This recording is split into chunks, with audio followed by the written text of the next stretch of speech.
Well, the pandemic has further underscored the need for rural broadband access. Bridging the digital divide, well, it's one of the many efforts currently underway at the Nebraska Governance and Technology Center.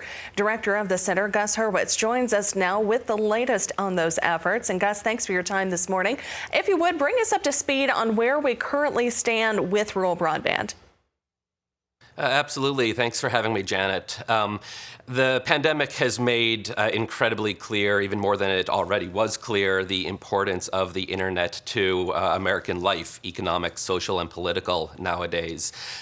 There are about 500,000 households in 5 rural states alone, the Dakotas, Nebraska, Iowa, and Kansas, that really lack any meaningful access to the internet. So that's what we think of as the rural digital divide, and both the FCC and Congress are investing dozens of billions of dollars in trying to close it, but this remains a persistent and ongoing problem. So what is keeping companies from offering this high-speed access in these rural communities? Well, we should start by saying there is a lot of work ongoing, both in industry and government on the ground and in policy to try and solve these problems. But there are real technical, economic, and policy problems that make this very difficult.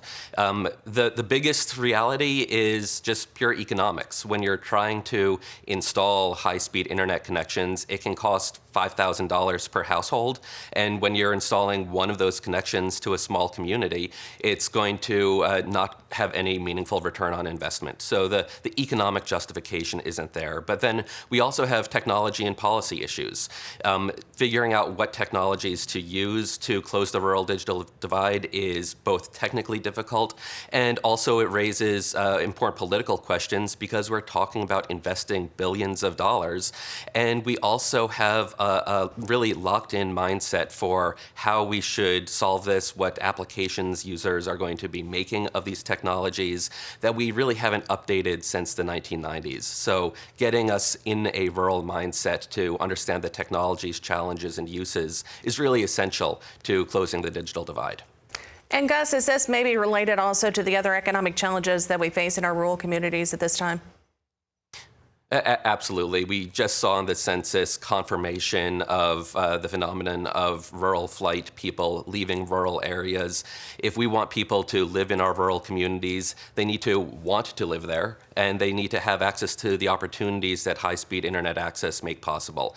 This is really an essential economic, social, and political driver for rural America and our communities if we want them to thrive and be successful. All right. Well, thank you very much for your insight this morning, Gus Hurwitz. He's with the University of Nebraska College of Law, joining us, of course, from location there.